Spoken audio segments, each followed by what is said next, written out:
지금은 말씀 선포 시간입니다. 오늘 설교의 제목은 신앙생활 모방하기입니다. 다같이 오늘 설교의 성경 본문인 고린도전서 11장 1절 말씀을 한 목소리로 합독하시겠습니다. 내가 그리스도를 본받는 자가 된 것 같이 너희는 나를 본받는 자가 되라. 아멘. 다같이 기도하시겠습니다. 하늘에 계신 사랑의 아버지 하나님, 오늘도 부족한 제가 살아계신 하나님의 말씀을 가지고 어떻게 신앙생활을 배워야 하는가에 대하여 말씀을 선포하게 하시니 감사합니다. 성령님의 증거와 도우심으로 하나님의 말씀 가운데서 하나님을 만나 배우며 하나님이 우리에게 요구하시는 바를 깨닫게 하여 주시옵소서. 예수 그리스도의 이름으로 기도드립니다. 아멘. 오늘 설교의 주제는 그리스도인들이 어떻게 신앙생활을 빠르고 쉽게 배울 수 있는가, 그리고 익힐 수 있는가입니다. 방금 우리가 합독한 고린도전서 11장 1절에서 사도 바울은 고린도 교회 성도들에게 자신이 그리스도를 본받은 것처럼 자신을 본받으라고 요구했습니다. 헬라어 직역 성경에서는 내가 마시아오를 본받는 것처럼 나를 본받는 자가 되십시오라고 말씀하고 있습니다. 참고로 말씀드리면 구원자나 구세주라는 것을 묘사할 때 구약에서는 히브리어 단어 마시아오를 사용했고 신약에서는 헬라어 단어 크리스토가 사용되었습니다. 그리스도와 마시아오는 사실상 같은 단어임에도 불구하고 구약에서는 기름 부음 받은 자로, 신약에서는 그리스도로 마치 다른 단어인 것처럼 번역이 되어 있습니다. 따라서 우리는 메시아와 그리스도가 다른 의미를 가진 단어라고 알고 있는 기독교인들도 적잖이 있는 것 같습니다. 헬라어 직역 성경은 구약과 신약 모두 마시아어로 번역했는데 그 이유는 구약과 신약의 통일성을 이루기 위한 것이라고 했습니다. 그러나 저는 이 견해에 반대하며 당연히 신약 성경에서는 그리스도로 번역을 해야 한다고 믿습니다. 빌립보서 3장 17절에서도 사도 바울은 빌립보 성도들에게 형제들아 너희는 함께 나를 본받으라고 동일한 요구를 했습니다. 고린도전서와 빌립보서에서 사도 바울이 말한 본받는 자가 되라는 것은 따라하라는 것입니다. 즉 자기를 모방하라는 말입니다. 헬라어로 본받는 자는 미메타이이고 원형은 미메테스입니다. 미메테스는 모방자, 본받는 사람을 의미하고 미메오마이라는 동사에서 유래합니다. 미메오마이는 흉내내다, 모방하다, 본따다, 본받다, 따르다라는 의미입니다. 그러므로 본받는 자가 되라고 하는 말은 따라하는 자가 되라거나 모방하는 자가 되라는 말로 해석을 할 수 있습니다. 그럼 모방이 무엇일까요? 모방이 좋은 것일까요? 나쁜 것일까요? 우리가 일반적으로 얘기하는 그 표절이나 특허침해 등을 떠올리면 모방은 매우 나쁜 것이 확실합니다. 다음 백과사전을 찾아보았더니 본받다는 의미로 본보기를 하여 그대로 따라하다라고 되어 있고 모방의 기본적인 의미는 다른 것을 그대로 본떠서 만들거나 옮겨 놓음이라고 하면서 모방과 표절은 다르다라고 말하고 있습니다. 다른 사회적인 의미로서의 모방은 사회 집단의 구성원들 사이에 나타나는 의식적이거나 무의식적인 반복행위, 어떤 개인, 집단의 행위나 표현이 다른 개인, 집단에 의하여 유사하게 반복되면서 유대관계를 강화하게 되는 것이라고 말하고 있습니다. 또한 모방은 어린이의 학습 과정이나 사회적 유행 또는 전통의 계승과 관습 형성에 중요한 작용을 한다고 말합니다. 인간은 성장하면서 여러 가지 방법을 통해서 깨닫고 배우면서 지식을 얻습니다. 그중 하나는 다른 사람을 관찰하며 모방하는 것입니다.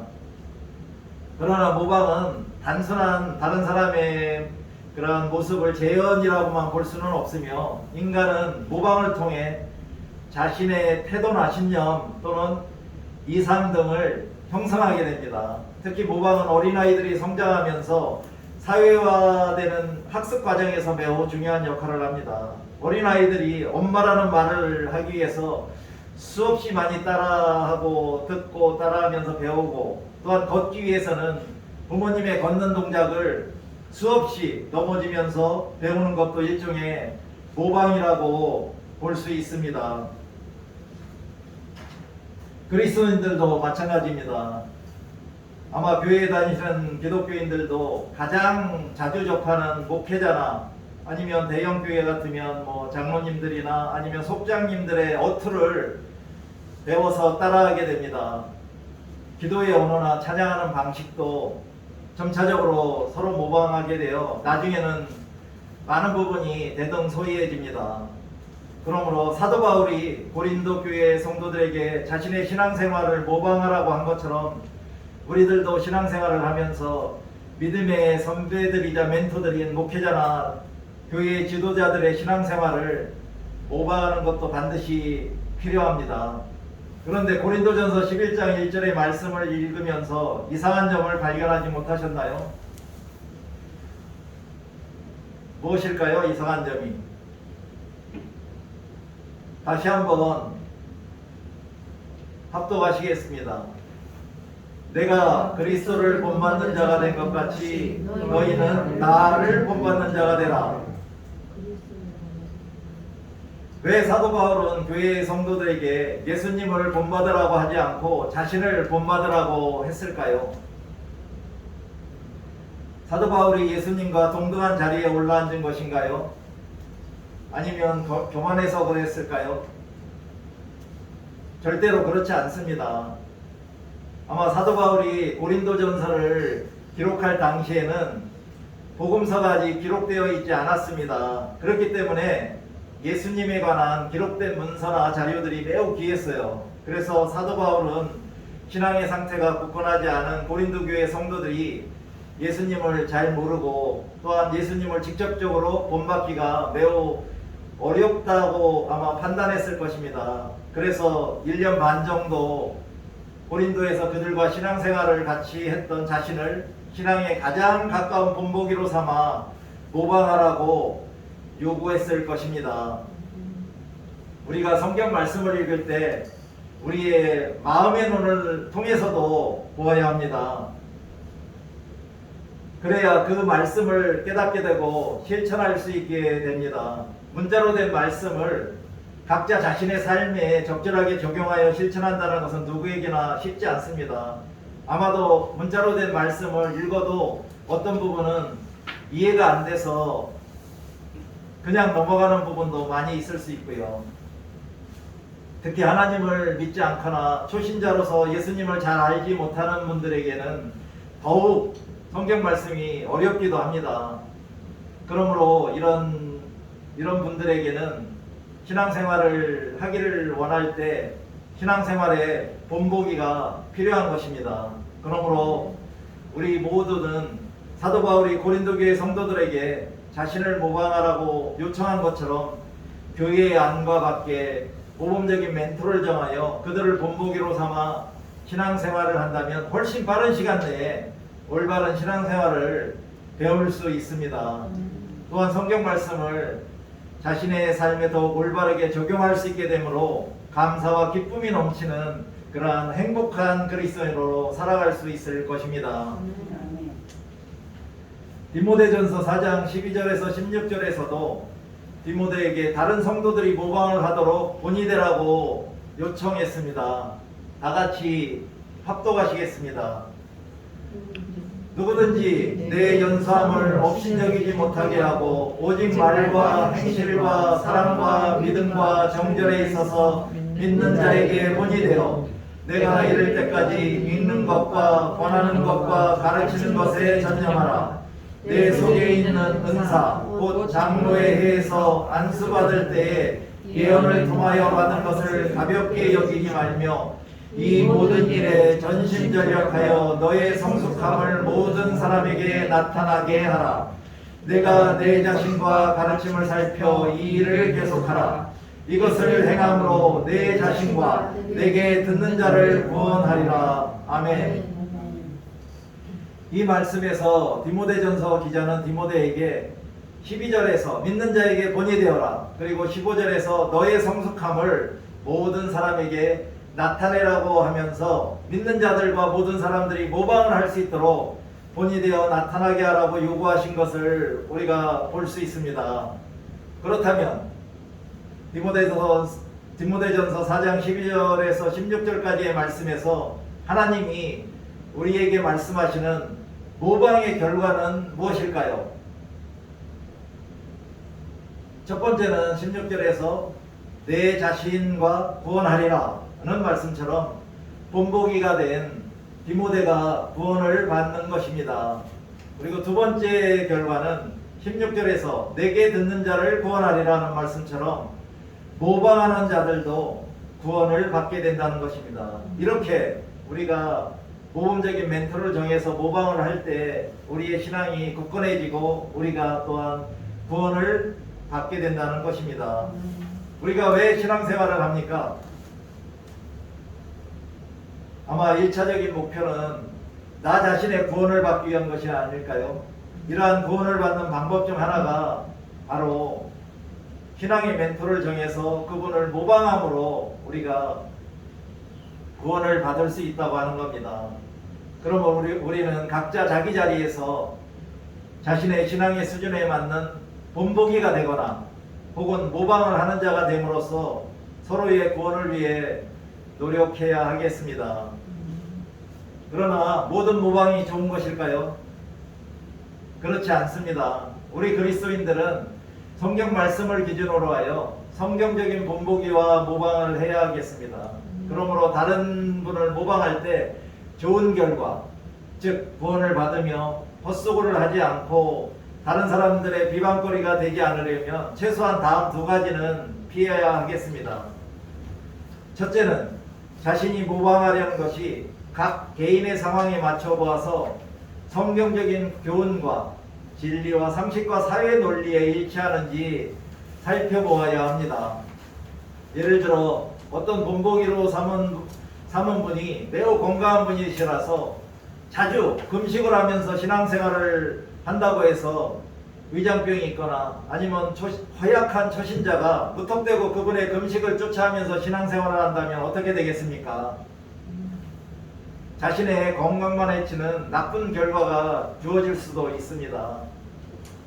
둘째는 어설프게 모방을 하지 말아야 합니다. 우리가 어떤 멘토의 신앙을 모방할 때도 진지하게 살펴보고 판단하면서 모방하지 않는다면 아마 헛된 수고가 되거나 시간만 낭비할 수도 있기 때문입니다. 그렇다면 우리가 신앙생활을 하면서 모든 사람이 배우고 익혀야 하는 것, 즉 모방을 해야 하는 것들이 어떤 것이 있을까요?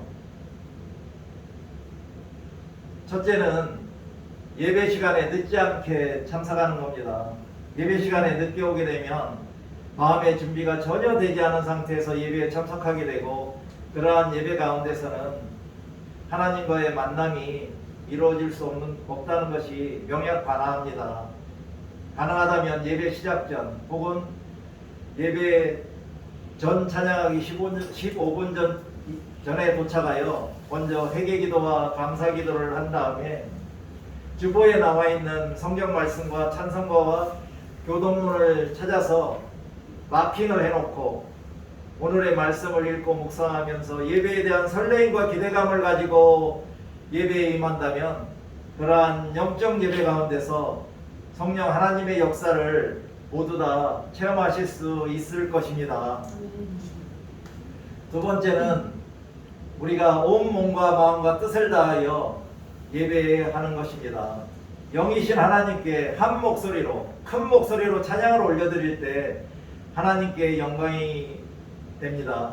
기도 시간에도 우리의 마음을 활짝 열고 한 마음과 한 목소리로 기도할 때 그런 기도가 하나님께 연락되어지고 이루어지게 되는 것입니다. 말씀 선포 시간에도 하나님이 주시는 말씀에 대한 기대와 하나님을 만나고 싶다는 간절한 열망을 가지고 집중하여 경청할 때 하나님을 만나뵐 수 있고 또한 진리를 분별하고 또한 진리를 붙잡을 수 있게 됩니다. 진리를 자신의 것으로 만들 수 있다는 것입니다. 결과적으로 주일 공동예배를 통하여 우리의 믿음이 성장하고 우리가 위로와 안식을 얻으며 험한 세상 속에서 살아갈 수 있는 그러한 참된 그리스도를 살아갈 수 있는 새 힘과 용기를 얻게 되는 것입니다.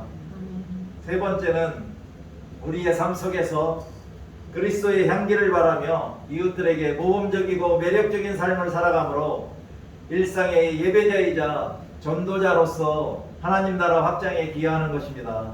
즉 이웃을 내 몸같이 사랑하며 사는 것입니다. 만일 믿는 자라고 하면서 믿지 않는 자들보다 더 자신의 이익을 탐하고 거짓말이나 악한 일을 서슴없이 행한다면 이런 분들이 과연 참된 그리스도인일까요? 저는 교회 아니나 교회 밖 세상 속에서도 그리스도인이라고 하면서 다른 사람들과 분쟁을 일삼거나 상처를 주거나 동료 그리스도인들을 시험 들게 하는 언행을 절대로 하지 말아야 한다고 믿습니다.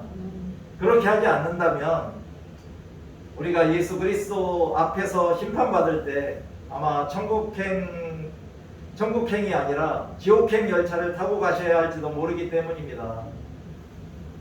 물론 우리가 신앙생활을 할 때 지옥에 가지 않기 위해서 신앙생활을 한다면 그것은 바로 자신의 힘과 노력으로 신앙생활을 하는 것이기 때문에 절대 이러한 신앙생활은 하지 말으셔야 합니다.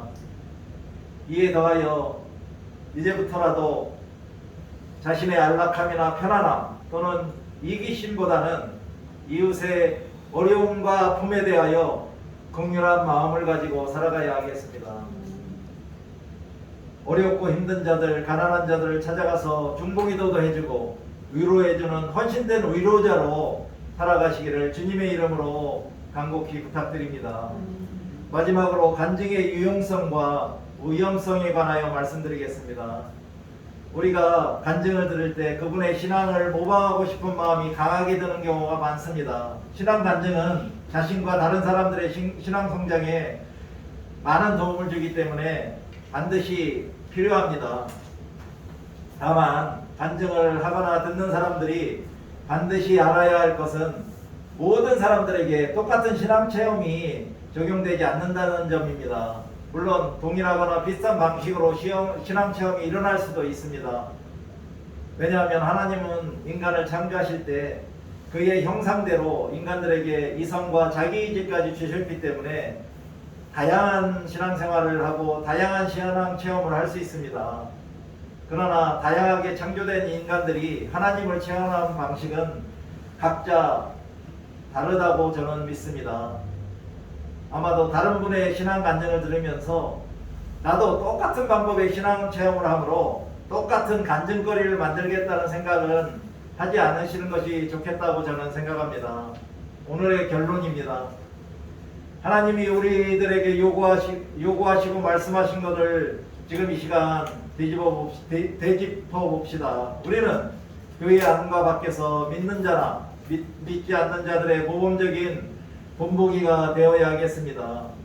자신보다 더 거룩하고 모범적인 신앙생활을 하시는 분이 있다면 그분을 모방함으로 구원을 받으십시오. 자신의 믿음을 성장시키면서 거룩한 성화의 길을 걸어가서 모두 천국에 들어가시기 바랍니다.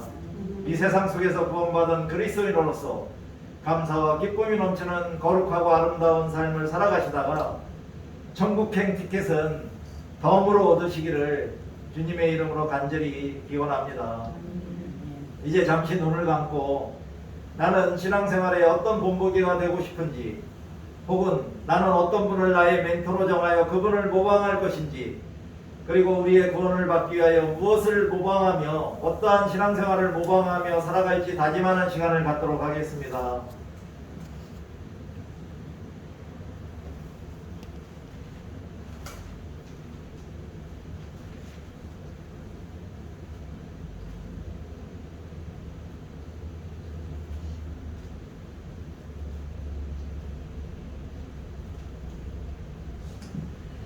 사랑과 은혜가 풍성하신 아버지 하나님 감사합니다. 오늘도 살아계신 하나님의 말씀을 가지고 신앙생활 모방하기에 대하여 말씀을 선포했습니다. 저희 설교를 듣는 모든 분들이 하나님이 가르쳐 주시고 요구하시는 말씀에 따라서 신앙생활의 본보기가 되거나 모방을 함으로 구원을 받는 역사를 경험하게 성령님이 도와주시옵소서. 예수 그리스도의 이름으로 기도드립니다. 아멘.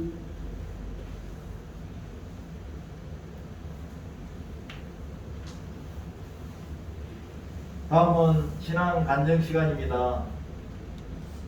오늘 신앙 간증 시간에는 제가 이 토당교회를 개척하기 전에 지난 1년간 신생교회에서 신앙생활을 했는데 그 신생교회에서의 신앙생활을 하면서 제가 어떤 마음과 자세를 가지고 주일 예배를 준비하고 참석했는지 말씀드리겠습니다.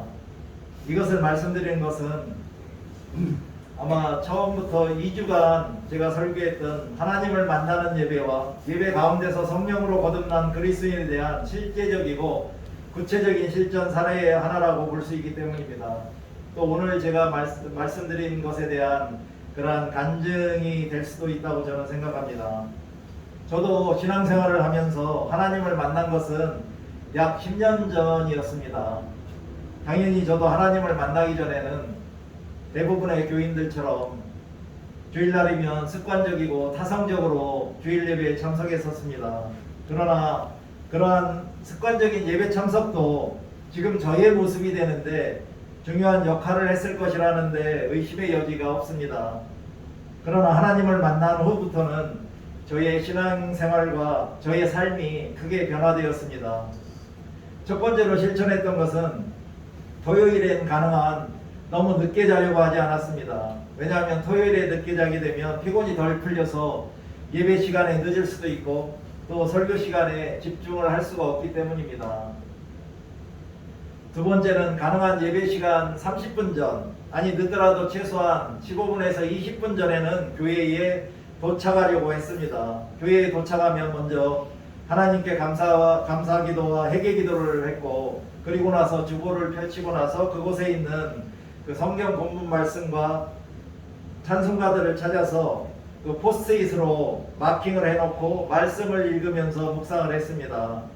그날 예배 시간에 부를 찬송가도 찾아보면서 익숙하지 않은 찬양이 있으면 속으로 연습을 하기도 했었습니다.